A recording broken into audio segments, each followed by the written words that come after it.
What if everything we thought we knew about human history was a carefully constructed lie? What if the great libraries of Alexandria, the lost civilizations of Atlantis, and the mysterious gaps in our archaeological record weren't accidents of time, but deliberate erasures? What if our ancestors didn't just discover fire and invent the wheel, but fought wars with weapons that could split atoms and turn cities to glass? Deep in the forgotten corners of ancient texts, hidden beneath layers of metaphor and myth, lies evidence of a truth so staggering that those who discovered it were silenced, their findings buried deeper than any pharaoh's tomb. A truth about humanity's real past, a past where our species didn't just survive, but thrived among the stars, only to fall so far that we forgot we ever soared. The year is 2157, and humanity has just taken its first tentative steps back into space. We think we're pioneers, explorers charting unknown territories. We have no idea we're just coming home. Dr. Elena Vasquez pressed her palm against the cool stone wall of the monastery's basement, feeling the weight of 8 centuries pressing back. The Benedictine monastery of St. Catherine had stood since the 12th century, its walls holding secrets that predated even its ancient stones. But what Elena had discovered in the past 3 weeks made the monastery's age seem like yesterday's news. The carbon dating results came back. Her assistant Marcus Chen whispered, his voice barely audible in the cramped underground chamber. He held a tablet, displaying numbers that should have been impossible.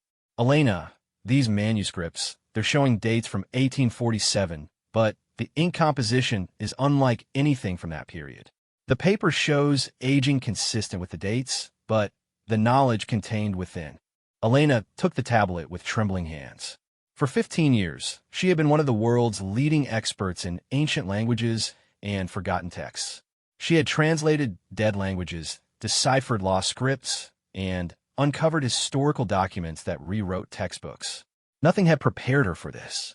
The manuscript before her was written in a mixture of Latin, ancient Greek, and what appeared to be mathematical notations that wouldn't be invented for another century.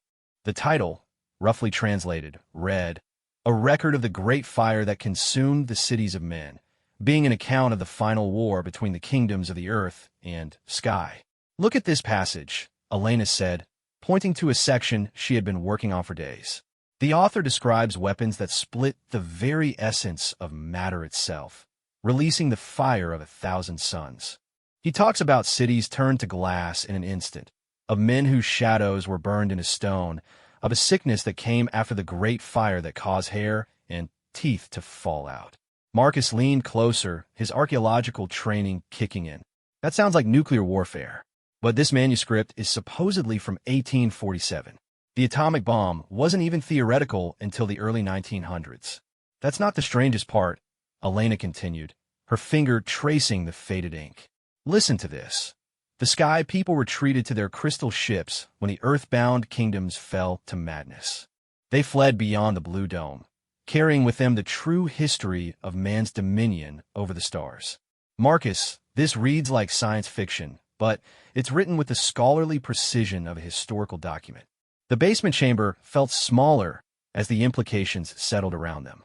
Elena had first discovered the manuscript collection 3 weeks ago, hidden behind a false wall during renovation work. The monastery's elderly abbot, Father Benedict, had seemed genuinely surprised by the find, insisting that no one alive remembered the chamber's existence. "There's more," Elena said, opening another manuscript. This one appears to be written by someone called Brother Thomas of the Lost Archive.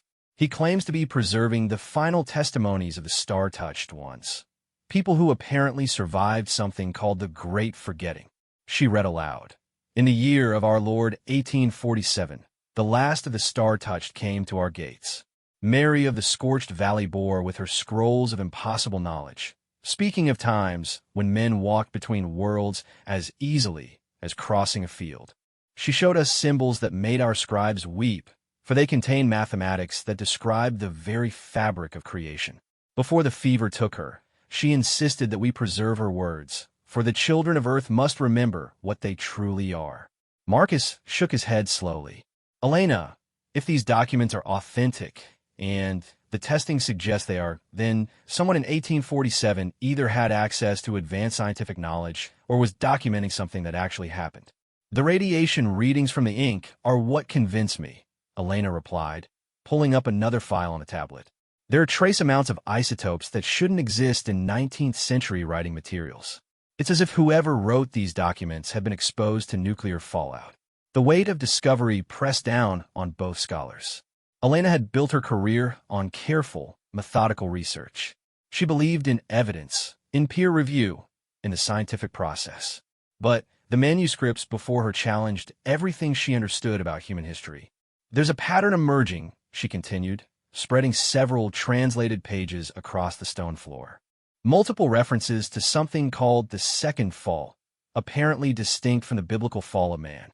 These texts suggest that humanity had achieved incredible technological advancement in the distant past, including space travel and nuclear technology.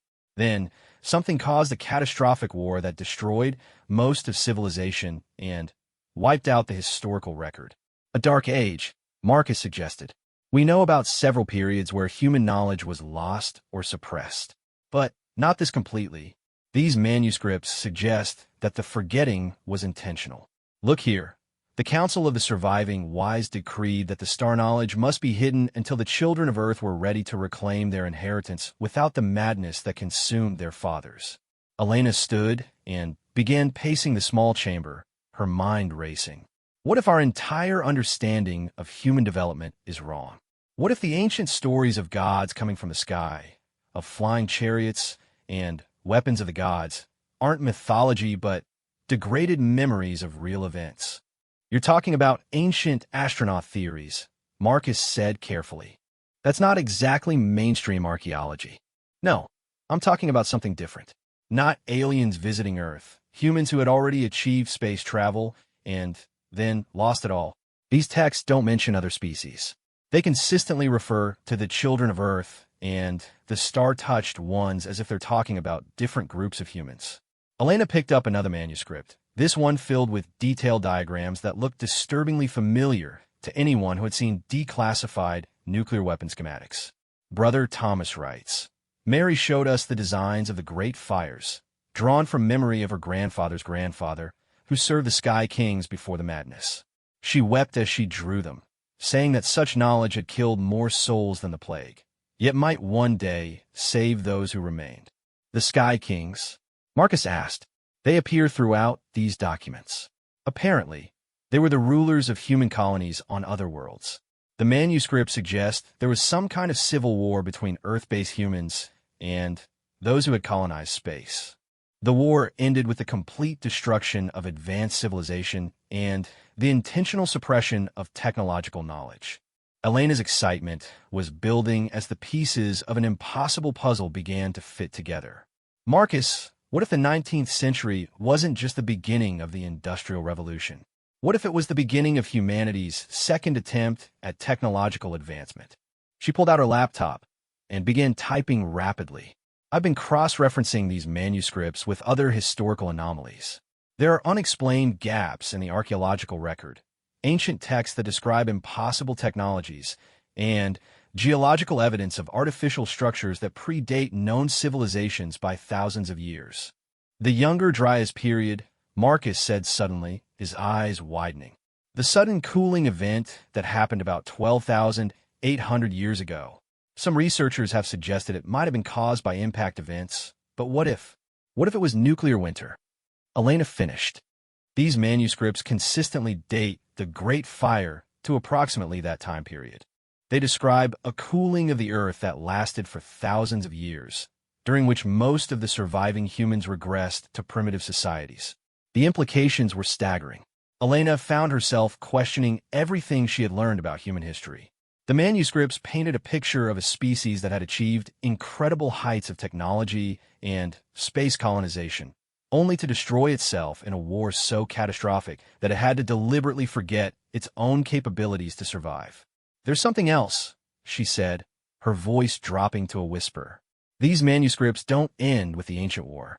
Brother Thomas includes what he calls the prophecies of the star-touched. They predict that humanity will rediscover its lost capabilities, but They warn of something else, the return of the Sky Kings. Marcus frowned. Return? But I thought they were destroyed in the war. Not destroyed. Exiled. According to these texts, the Sky Kings fled to distant worlds when Earth fell to chaos. But they've been watching, waiting for their descendants to rebuild civilization to a point where contact could be reestablished. Elena felt a chill that had nothing to do with the cold stone chamber. Marcus, we're living in the 22nd century. We have space stations, lunar colonies, and our first interstellar probes. According to these prophecies, we're approaching the threshold where the Sky Kings will consider us ready for contact. Elena, you realize how this sounds, right? Ancient nuclear war, lost space civilizations, prophetic warnings. It's like something out of a science fiction novel. I know how it sounds, she replied firmly. But the evidence is here. The isotope readings, the advanced mathematical concepts, the detailed technical diagrams. Someone in 1847 had knowledge that shouldn't have existed for another century. And if these manuscripts are accurate, then everything we think we know about our species' capabilities is just the tip of an iceberg we've forgotten how to see. She gathered the manuscripts carefully, her mind already racing ahead to the next steps. Peer review, additional testing, cross-reference with other archaeological finds. But even as her scientific training kicked in, Elena couldn't shake the feeling that she had stumbled onto something far bigger than historical revisionism. Marcus, I want you to start researching any other anomalous find from the 19th century. Industrial accidents that don't match known technology, unexplained illnesses that sound like radiation sickness, astronomical observations that shouldn't have been possible with period equipment. If someone in 1847 was documenting ancient nuclear warfare, there might be other evidence we've overlooked because we weren't looking for it. As they carefully packed up the manuscripts for transport to her university laboratory, Elena couldn't escape the feeling that she was standing at the edge of a precipice. The discovery would either revolutionize human understanding of its own history or destroy her academic career. But looking at the aged parchment covered in impossible knowledge, she realized she no longer cared about the risks. Humanity deserved to know its true history. And if the manuscripts were right, they needed to know it soon. Because somewhere in the vast darkness between the stars, the Sky Kings were coming home. 3 weeks after the discovery at St. Catherine's Monastery, Elena's university laboratory had transformed into something resembling a war room. Charts covered every available wall space, connecting seemingly unrelated historical events with red thread, like a conspiracy theorist's fever dream. But the difference was that Elena's connections were backed by hard evidence, carbon dating, and spectral analysis that couldn't be easily dismissed.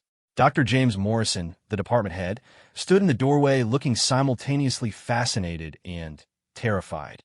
At 62, Morrison had seen enough academic controversies to know when something could either make or break careers. The preliminary reports Elena had submitted were already causing whispers throughout the archaeological community. "Elena, I've been fielding calls all morning," Morrison said, stepping carefully around the stacks of manuscripts and printouts that covered nearly every surface. The Vatican called. So did the Smithsonian, Oxford, and 3 different government agencies I'm not supposed to name. Elena looked up from a microscope where she was examining fiber samples from the manuscript pages. The past weeks had aged her visibly. Dark circles under her eyes spoke of too many late nights and too much caffeine. But her expression carried the intensity of someone who had glimpsed a truth that changed everything.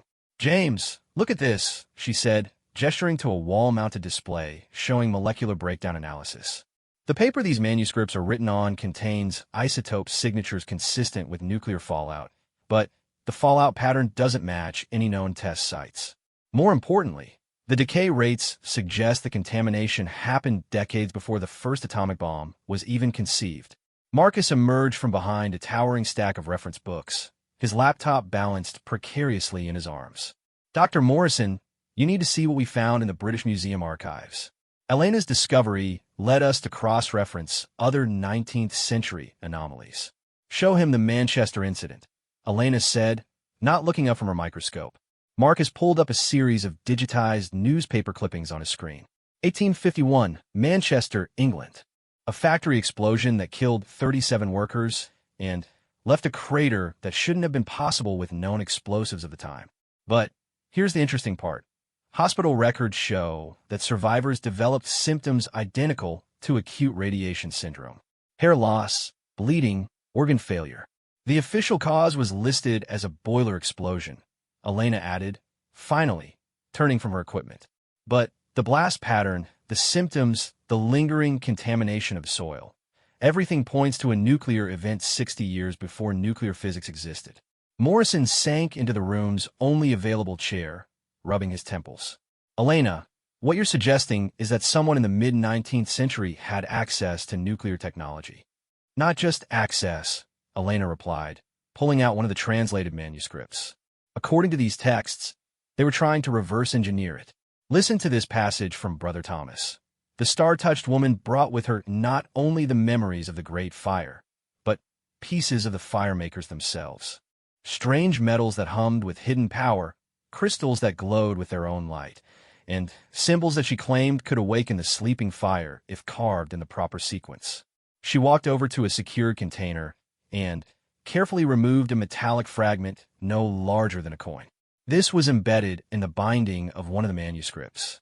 Spectrographic analysis shows it's an alloy that wasn't theoretically possible until the 1960s. It contains isotopes of elements that don't occur naturally and shows signs of artificial transmutation. Morrison leaned forward, his skepticism warring with the mounting evidence. You're telling me that someone in 1847 had access to advanced metallurgy and was attempting to recreate nuclear weapons? Not someone, Marcus interjected, pulling up another document on his laptop. Multiple people across multiple countries. We found evidence of similar incidents in France, Germany, and the American colonies. All between 1845 and 1855, all involving unexplained explosions, strange illnesses, and the involvement of individuals who possessed impossible knowledge. Elena moved to a world map covered in red pins. The pattern becomes clear when you map the incidents. They're not random. They follow ley lines, ancient trade routes, and locations that show up repeatedly in mythological texts as places where gods touched the earth. It's as if someone was systematically searching for something. Searching for what? Morrison asked, though he seemed to already dread the answer. Remnants, Elena said simply. According to the manuscripts, when the Sky Kings fled Earth after the Great War, they didn't take everything with them. Some technology was deliberately hidden, buried in places that would survive the coming Dark Age. The star-touched ones who appeared in the 19th century weren't just preserving knowledge. They were trying to recover it. Marcus pulled up a detailed geological survey on a screen. We cross-referenced the incident locations with ground-penetrating radar data from geological surveys. Dr. Morrison, there are artificial structures buried beneath several of these sites. Structures made from materials that don't match any known construction techniques from any historical period. Elena's excitement was building as she connected the pieces for Morrison. James, what if the Industrial Revolution wasn't humanity's first encounter with advanced technology? What if it was triggered by the rediscovery of technology we'd lost? Steam engines, electricity, metallurgy, all the breakthroughs that launched modern civilization happened within decades of these incidents. You're suggesting that Victorian inventors were reverse engineering recovered technology? Morrison asked. Not all of them knowingly, Elena replied. But consider this, many of the greatest inventors of the period reported sudden insights, dreams that gave them complete blueprints for revolutionary devices and access to materials and processes they couldn't explain. Tesla himself claimed his inventions came to him in visions. She walked over to another display showing patent filings from the 1850s through 1870s. Look at the timeline. Major technological breakthroughs cluster around the dates of these mysterious incidents. It's as if each recovery site provided pieces of a larger technological puzzle. The star-touched ones were trying to jumpstart human civilization, Marcus added. But they were working with degraded knowledge and incomplete resources. According to Brother Thomas, many of them died in the attempt. The Manchester incident wasn't an accident. It was an experiment that went wrong. Morrison stood slowly, the implications settling around him like a heavy coat. If what you're saying is true, then human technological development over the past 2 centuries has been guided by recovered ancient technology. Ancient human technology, Elena emphasized. That's the key point. These weren't alien artifacts or divine interventions. They were remnants of our own lost civilization, rediscovered by descendants of the survivors who had preserved just enough knowledge to recognize what they were finding. She moved to the final wall display, which showed current technological development timelines. James, look at the acceleration curve.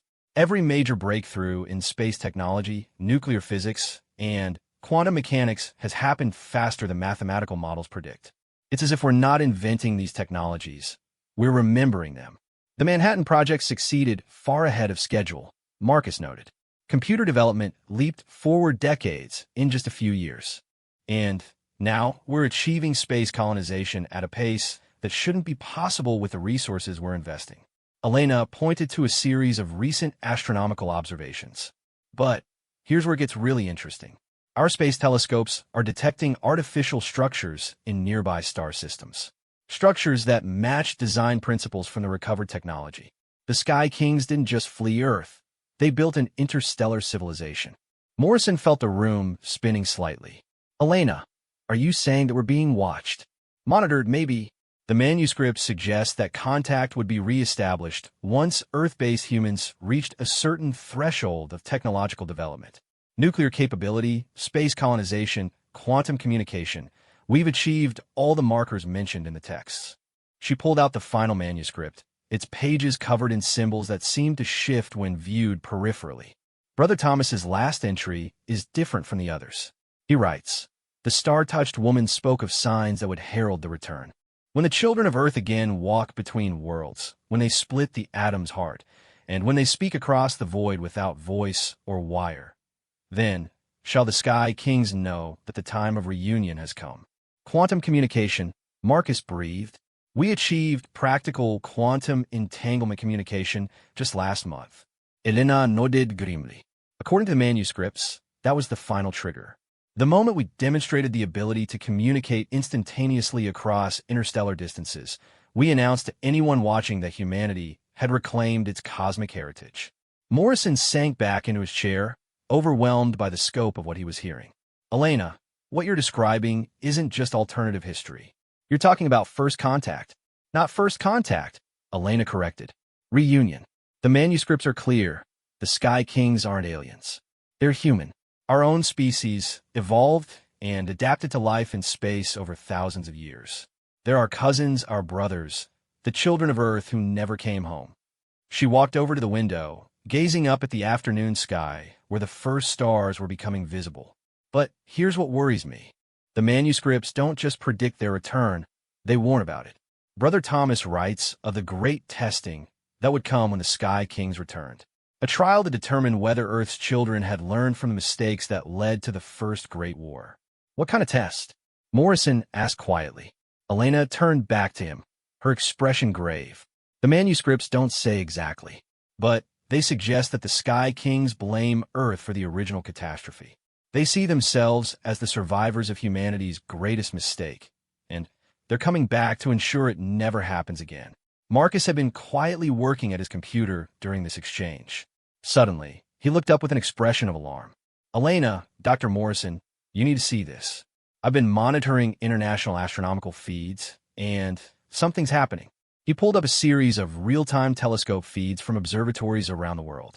In each one, previously empty regions of space now showed artificial lights moving in precise formations toward the solar system. The Deep Space Monitoring Network detected them 3 hours ago, Marcus said, his voice barely steady. 17 distinct objects, each approximately 10 kilometers in length, decelerating from near-light speed on a direct course for Earth. Elena felt her blood turn cold. 17 ships. Brother Thomas wrote that the Sky Kings would return in the number of the sacred fires. 17 represents the number of colony worlds they established before the Great War. Morrison stared at the screen, watching humanity's children return from their exile among the stars. How long until they arrive? Marcus ran quick calculations. At their current deceleration rate, approximately 6 days. Elena gathered the manuscripts, her mind already racing ahead to what needed to be done. James, we need to get this information to the highest levels of government immediately. Humanity is about to meet its own lost children, and based on these texts, they're not coming back to celebrate. She looked once more at the approaching lights on the astronomical feeds. After 15,000 years of separation, the family of humanity was about to be reunited. The only question was whether it would be a homecoming or a reckoning. The emergency session at the United Nations had been called with less than 12 hours' notice, but every major world leader was present either in person or via holographic projection. The assembly hall buzzed with nervous energy as representatives tried to process the impossible briefing documents that had been classified at the highest levels just hours before. Elena stood at the central podium, feeling the weight of history pressing down on her shoulders. Behind her, massive displays showed the astronomical data that Marcus had compiled, 17 massive objects continuing their steady deceleration toward Earth. The spacecraft, for that's what they undeniably were, had been broadcasting complex mathematical sequences that Earth's quantum communication arrays could detect, but not yet fully decode. Secretary General Maria Santos called the assembly to order. At 55, Santos had navigated international crises for over a decade, but nothing had prepared her for this moment. Dr. Vasquez, please present your findings to the assembly. Elena activated her presentation, and the first image filled the screens. Brother Thomas's manuscript opened to a page covered in intricate astronomical charts. Honorable delegates, what I'm about to share will challenge everything we believe about human history and our place in the universe. She gestured to the manuscript. 3 weeks ago, my team discovered documents dating to 1847 that contained detailed knowledge of nuclear physics, space travel, and advanced metallurgy that shouldn't have existed for another century. More importantly, these documents appear to be historical records of a previous human civilization that achieved interstellar colonization before destroying itself in a catastrophic war. Murmurs rippled through the assembly. The delegate from Russia, Dr. Petrov, raised his hand. Dr. Vasquez, you're asking us to believe that humans achieved space travel in prehistoric times? This sounds like ancient astronaut theories. Not ancient astronauts, Dr. Petrov. Ancient humans.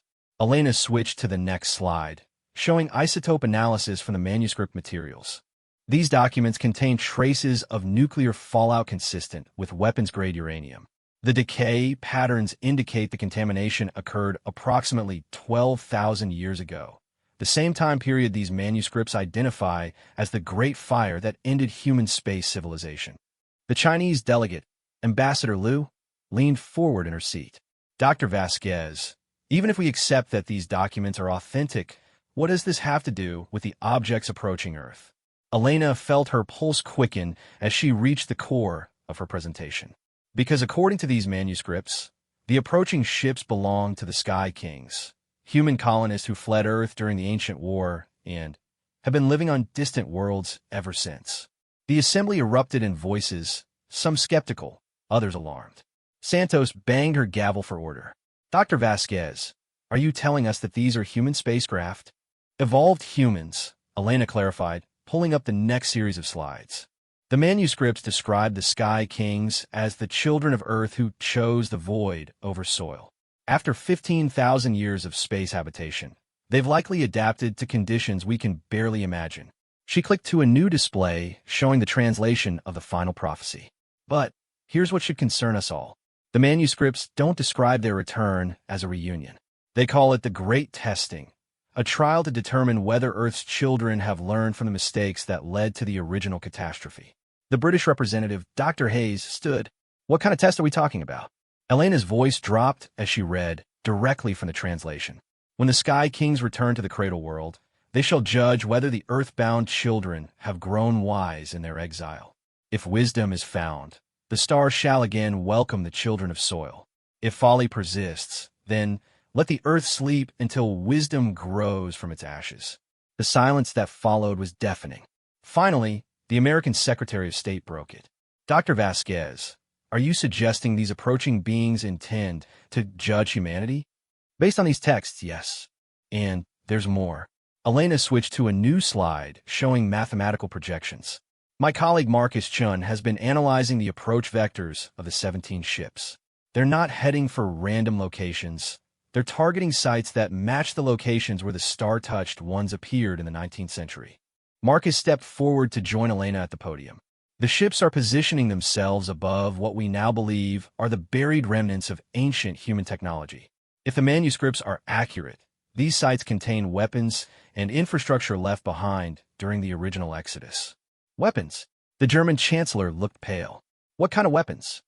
Elena pulled up the technical diagrams from the manuscripts, detailed schematics that had made nuclear physicists weep when they first saw them. The manuscripts described devices that make our current nuclear arsenal look like firecrackers. Planet killers, weapons capable of sterilizing entire star systems. The Japanese delegate, Minister Tanaka, stood slowly. You're telling us that these Sky Kings have access to weapons that could destroy Earth? We're telling you that we built those weapons, Marcus replied grimly. Humanity created this technology 15,000 years ago. The Sky Kings are just the part of our species that survived to inherit it. Elena clicked to the next slide, showing recent deep space observations. But there's evidence that they've advanced far beyond even those ancient capabilities. Our radio telescopes have detected massive artificial structures throughout nearby star systems. Orbital rings, stellar craft, what appear to be partially dismantled planets converted to raw materials. A Type 2 civilization, whispered the Indian delegate, Dr. Patel. They've achieved energy manipulation on a stellar scale. While we've been climbing back up from primitive agriculture, Elena confirmed. The manuscripts suggest this was intentional. The Sky Kings allowed Earth to redevelop naturally while they built an interstellar civilization. They've been watching, waiting to see if we would repeat the mistakes of our ancestors. Santos leaned forward. Dr. Vasquez, based on your research, how do you assess our chances in this great testing? Elena and Marcus exchanged a look that spoke of sleepless nights and desperate calculations. Honestly, I don't know.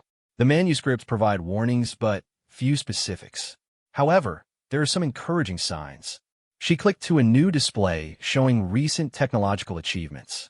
Humanity has redeveloped many of the same technologies that led to the original catastrophe: nuclear weapons, space travel, artificial intelligence. But this time, we've also developed international cooperation, environmental consciousness, and ethical frameworks that didn't exist in the ancient world. We've learned from history, the Canadian Prime Minister observed. Even if we didn't know, it was our own history we were learning from. That may be exactly what they're testing for, Elena replied. The manuscripts speak of wisdom born from ashes, the idea that only by experiencing the consequences of destruction can a species truly appreciate the value of creation. Suddenly, Marcus's tablet chimed with an urgent alert. He looked at it, and his face went white. Elena, we're receiving a transmission from the lead ship. The assembly fell silent as Marcus connected his device to the main communication system. A series of complex mathematical sequences filled the speakers, but underneath the mathematics was something else, a pattern that sounded almost musical. It's not random, Elena breathed, recognizing the structure. Those are the harmonic principles described in the manuscripts. They're not just sending math. They're sending mathematics as music, the way Brother Thomas wrote that the star-touched ones used to communicate. The transmission continued for several minutes, growing more complex and beautiful. When it ended, the silence in the assembly hall was profound. What do we do now? Santos asked quietly. Elena looked around the room at the faces of Earth's leaders. Human faces filled with the same curiosity, fear, and determination that had driven their species to the stars once before. We prepare to meet our family, and we hope that 15,000 years of separation has made us wise enough to deserve a second chance.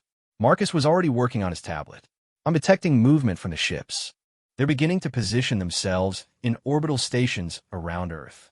Elena felt a mixture of terror and anticipation. Humanity's lost children were coming home, carrying with them the power to either elevate their earthbound cousins to the stars or ensure they never left the cradle again. How long do we have to prepare? Santos asked. Marcus looked up from his calculations. Based on their current trajectory and the positioning requirements for the sites, they're targeting approximately 18 hours. Elena gathered her manuscripts, feeling the weight of 15,000 years of human history in her hands. Then, we'd better make them count. Because tomorrow, humanity faces its final exam. The assembly dissolved into urgent planning sessions as the representatives rushed to brief their governments.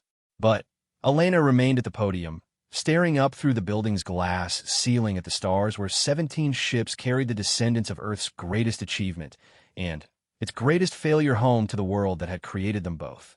In less than 24 hours, the children of Earth would discover whether they had truly learned from the ashes of their ancestors, or whether they were doomed to repeat the mistakes that had once turned their cradle world into a tomb.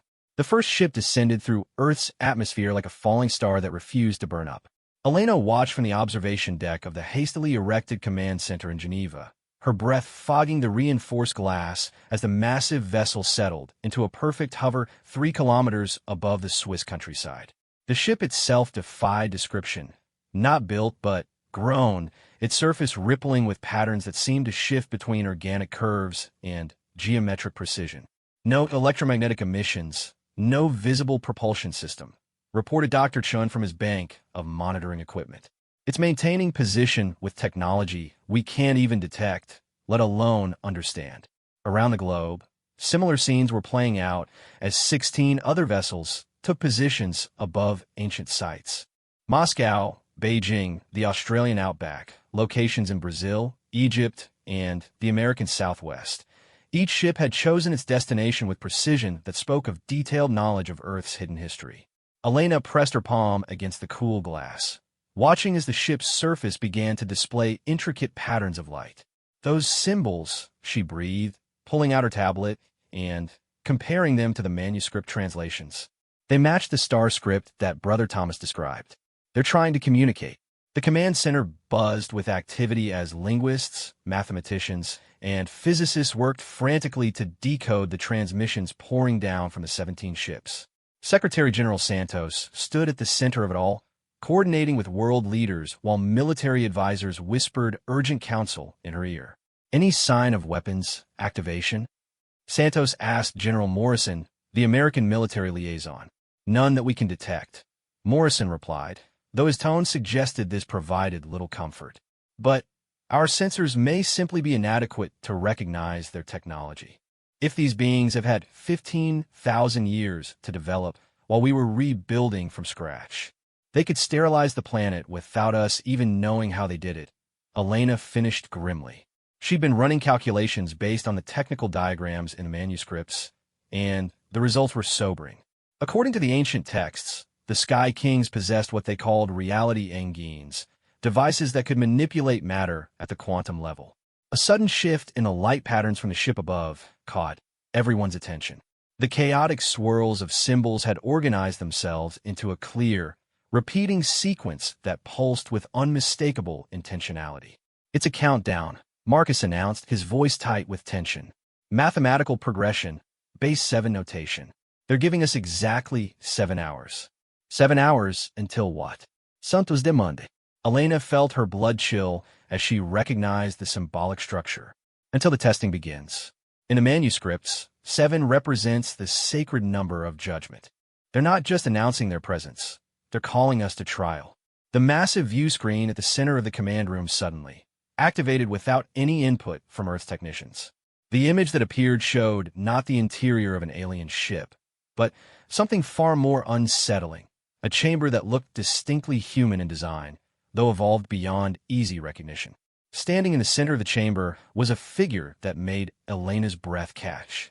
Tall and graceful, with elongated limbs that spoke of generations born in low gravity, but unmistakably human in its basic structure.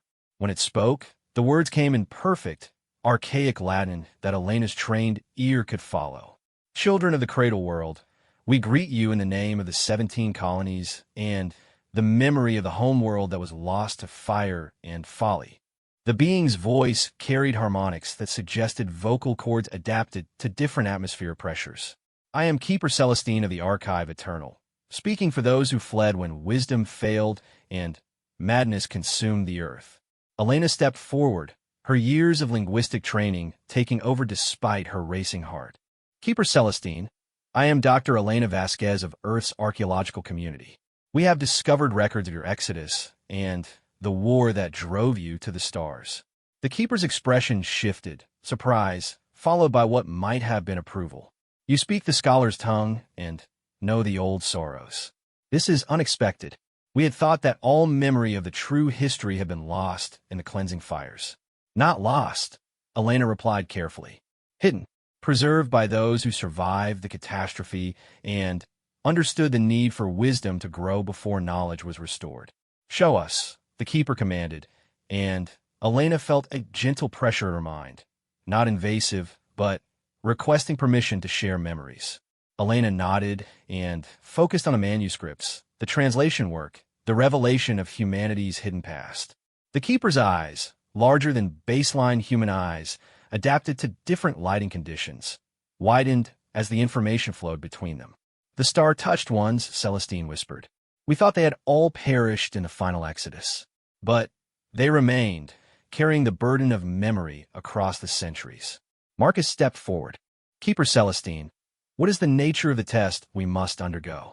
The keeper turned to face him, and Elena noticed that despite the physical adaptations, the expression in those alien familiar eyes was profoundly human. The test is simple, child of Earth. It is the same test your ancestors failed 15,000 years ago. When faced with ultimate power, will you choose wisdom or dominion? The view screen shifted to show images that took Elena's breath away. Vast cities floating in space, planets reshaped into geometric perfection, stars enclosed in shells of constructed matter. This is what the children of Earth achieved when they first reached beyond their cradle. Mastery over matter and energy that made us as gods. And it corrupted us, another voice added as a second figure joined Celestine. This one was clearly male, with skin that seemed to shimmer with an inner light. I'm Warden Aurelius of the Deep Archive. I speak for those who remember the war that nearly destroyed our species. The images changed again, showing scenes of devastation that made nuclear warfare look primitive. Worlds cracked open like eggs, stars extinguished, entire solar systems converted to weapons of unimaginable destructive power. The Earthbound faction believed that with such power, humanity should rule the galaxy, Aurelius continued. They sought to expand not through exploration and cooperation, but through conquest and domination. When the colony worlds refused to submit to Earth's hegemony, war became inevitable. Elena felt sick as the true scope of the ancient catastrophe became clear. The manuscript spoke of the great fire that consumed Earth cities. That was just the beginning, wasn't it? It was the end, Celestine confirmed sadly. Earth's weapons were aimed not just at our colonies, but at the very fabric of space-time itself. In their madness, they sought to create weapons that could pursue us to any corner of the universe. The reality engines, Marcus breathed. Yes, devices that could rewrite the laws of physics in localized regions, turning the fundamental forces of creation into instruments of annihilation. Aurelius gestured, and new images showed Earth as it had been 15,000 years ago, a scarred, cooling wasteland where the reality weapons had left patches of space where matter itself behaved according to artificial rules. We fled not just from Earth's weapons, but from Earth itself, Celestine continued. The planet had become a graveyard of broken physics and twisted space-time. We thought all life there was extinct, but some survived, Elena said. The manuscripts tell of the Great Forgetting, a deliberate choice to abandon advanced technology until wisdom could grow to match knowledge. And now we return to see if that wisdom has indeed grown, Aurelius said. Your species has once again developed nuclear weapons, space travel, and artificial intelligence. You stand at the same crossroads where your ancestors chose destruction. Santos stepped forward, finding her voice. What exactly are you asking of us? The two keepers exchanged a look that spoke of millennia of discussion and debate. We are offering humanity a choice, Celestine said finally. We can share with you the true history of our species, the technologies that will let you reclaim your place among the stars, and the wisdom we have gained in our long exile. Or, Santos asked, though Elena suspected she already knew the answer. Or we can ensure that Earth never again threatens the peace of the galaxy, Aurelius replied with quiet finality. The weapons that destroyed the homeworld still exist, keeper in our archives. If humanity shows itself incapable of wisdom, we will use them to end the threat permanently. The command center fell silent except for the hum of electronics and the distant sound of the ship's incomprehensible technology maintaining its position above them. Elena stepped forward again, her archaeologist's mind working furiously. What form does this test take? How do we prove our worthiness? The test has already begun, Celestine replied. We have activated the ancient sites where our ancestors hid their most dangerous technologies. At each location, your kind will find devices that could elevate your civilization to heights unimaginable, or weapons that could crack your world in half. 17 sites, 17 choices, Aurelius added. Each represents a different aspect of ultimate power. Energy manipulation, matter transformation, space-time engineering, consciousness transfer, stellar engineering, reality manipulation, and temporal mechanics. If humanity chooses to use these technologies wisely for exploration and creation rather than domination and destruction, then we will know that the ashes of the old world have indeed grown wisdom. Elena felt the weight of human history pressing down on her. And if we don't, then we will do what should have been done 15,000 years ago, Celestine said sadly. We will ensure that the madness that once consumed our species never spreads beyond this single world. The view screen showed the 17 ships, each now displaying a countdown that read 6 hours and decreasing. Around the globe, ancient sites were awakening, revealing technologies that would either save humanity or damn it forever. The choice is yours, children of Earth, Aurelius said as the transmission began to fade. Choose well. The universe is watching. As the screen went dark, Elena looked around the command center at the faces of Earth's leaders and scientists. In 6 hours, humanity would discover whether 15,000 years of exile from the stars had taught them the wisdom their ancestors had lacked, or whether they were doomed to repeat the mistakes that had once turned their species into its own greatest enemy. The ancient chamber beneath the Swiss facility had opened like a flower blooming in fast forward, revealing technologies that made Earth's most advanced computers look like stone tools. Elena stood before a control console that seemed to be made of crystallized starlight, its surface flowing with equations that described the fundamental structure of reality itself. Around the world, similar scenes were unfolding. In 17 locations, teams of scientists, military personnel, and world leaders faced the same impossible choice. The devices revealed by the Sky Kings were beyond anything human civilization had imagined possible, and each one represented a path that could either elevate humanity to cosmic significance or destroy them utterly. The power readings are off the charts, Marcus reported from his monitoring station. This single device contains more energy than our entire global power grid generates in a year, and according to the interface, it's operating at less than 1% capacity. Elena studied the holographic displays surrounding the central console. The technology was intuitive in a way that suggested it had been designed for human minds, but human minds evolved far beyond current Earth baseline. She could understand the basic principles, matter-energy conversion, space-time manipulation, quantum consciousness interface, but the practical applications were staggering. It's a reality engine, she breathed, recognizing the descriptions from the manuscripts. This device can literally rewrite the laws of physics in localized space. With this, we could eliminate scarcity, cure any disease, even reverse aging. Or we could tear apart the fabric of existence, added Dr. Sarah Chun, the quantum physicist who had been rushed to the site when the chamber opened. The energy levels involved here could destabilize matter across several light years if misused. Similar conversations were happening at every site. In Moscow, Russian scientists stood before a device that could transform matter at the atomic level, turning base elements into any desired substance. In Beijing, Chinese researchers faced a consciousness transfer matrix that could upload human minds to quantum substrates, effectively granting immortality.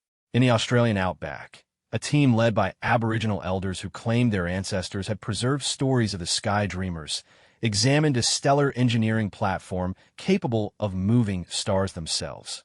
Elena's communication device crackled to life with reports from around the globe. At each site, the pattern was the same: technology beyond imagination, coupled with warnings embedded in the systems themselves about the dangers of misuse.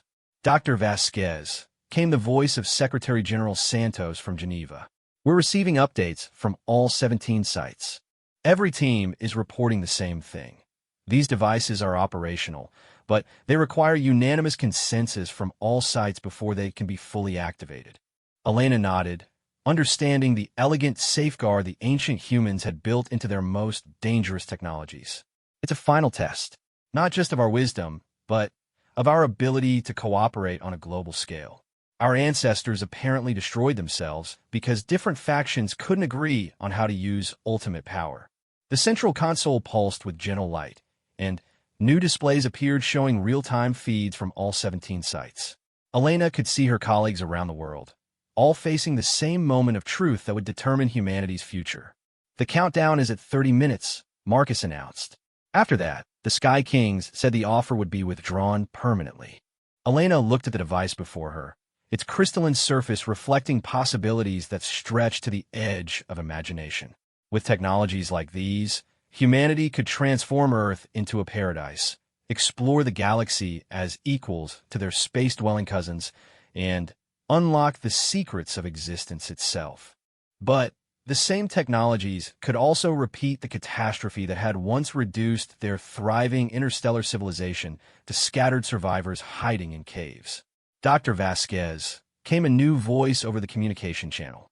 This was Dr. Amara Okafor, the Nigerian physicist stationed at the West African site. I'm seeing something interesting in the quantum resonance patterns. These devices aren't just isolated tools. They're components of a larger system. Elena pulled up the technical displays Dr. Okafor was referencing. The quantum signatures from all 17 devices were beginning to harmonize, creating interference patterns that suggested a single, massive technological framework. It's a planetary transformation matrix, Dr. Chen gasped as the full scope became clear. These aren't 17 separate devices. They're 17 components of a single planetary engineering system. If we activate them, we won't just gain access to advanced technology. We'll transform Earth itself. Transform it how? Elena asked, though part of her already suspected the answer. Marcus's voice was barely a whisper as he read from the displays.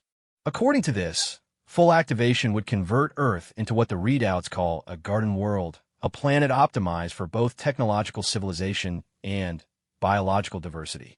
The transformation would eliminate pollution, restore extinct ecosystems, and establish a sustainable foundation for both Earth-based life and space colonization. Elena felt her pulse quicken. The Sky Kings hadn't just offered them advanced technology, they'd offer to help heal the wounds that 15,000 years of recovery had left on their homeworld. But the same systems that could create paradise could just as easily create hell if misused or corrupted. There's something else. Dr. Okafor's voice carried a note of awe. The system includes what it calls consciousness integration protocols. If we accept the full transformation, it won't just change our world, it will change us. Enhanced intelligence, expanded lifespans, the ability to interface directly with quantum technologies. The next step in human evolution, Elena murmured. But only if we can prove we're wise enough to handle it. The countdown reached 15 minutes, and suddenly, the chamber filled with the presence of the Sky Kings. Not physical presence. The figures that appeared around Elena were clearly holographic, but their voices carried the weight of 15 millennia of experience. Children of Earth, Keeper Celestine's voice echoed through every chamber simultaneously. You have examined our gifts and understood their nature. The time has come for your final choice. Warden Aurelius materialized beside her, his expression grave. Know that what you choose here will echo across the galaxy. The technologies before you represent not just power, but responsibility. With them, humanity can join the community of starfaring civilizations as equals. Without them, you will remain bound to this single world until you develop the wisdom to reach beyond it naturally. Elena looked around at her colleagues, seeing her own mixture of fear and hope reflected in their faces. Through the communication links, she could see similar scenes playing out at every site worldwide. 17 groups of humans, representing every culture and nation on Earth, faced with a choice that would determine the fate of their species. What guarantee do we have? Asked Dr. Petrov from the Moscow site. How do we know these technologies won't corrupt us as they corrupted our ancestors? Celestine's expression softened with something that might have been affection. You have no guarantee save the wisdom you have already shown. The very fact that you asked this question suggests you understand the dangers our ancestors ignored. The safeguards are built into the system itself, Aurelius added. The technologies will only respond to consensus, cooperation, and peaceful intent. They cannot be weaponized without unanimous agreement from all 17 sites, something that becomes psychologically impossible once the consciousness integration begins. Elena stepped forward, her archaeologist training helping her see the broader historical pattern. This isn't just about technology, is it? It's about growing up, taking the final step from a planetary species to a cosmic one. Yes, Celestine confirmed. Every species faces this choice eventually. The transition from Type 1 to Type 2 civilization requires not just technological advancement, but spiritual maturation. Your ancestors had the technology, but lacked the wisdom. The question is whether 15,000 years of struggle have provided what your ancestors lacked. The countdown reached 5 minutes. Around the world, Elena could hear the voices of her fellow humans engaged in urgent discussion. Scientists calculating possibilities, leaders weighing responsibilities, philosophers debating the nature of human destiny. Dr. Vasquez came the voice of Secretary General Santos. The preliminary votes are in from all sides. Every team reports the same conclusion. The benefits outweigh the risks, but only if we maintain the unity and cooperation required for the system to function safely. Elena looked at the magnificent device before her, then up at the holographic figures of humanity's star-dwelling children. Keeper Celestine, if we accept this transformation, what becomes of our relationship with the colonies? Are we joining an existing civilization or creating something new? Celestine smiled, the first purely joyful expression Elena had seen from any of the Sky Kings. You are coming home, child of Earth. The 17 colonies have spent 15 millennia dreaming of the day when the cradle world would heal and its children would again walk among the stars. You will not join our civilization. Together, we will build something greater than either branch of humanity could achieve alone. The countdown reached 2 minutes. Elena felt the weight of human history in her hands as she approached the activation console. Around the world, her colleagues were making the same approach, the same choice. Wait, Dr. Chun called out suddenly.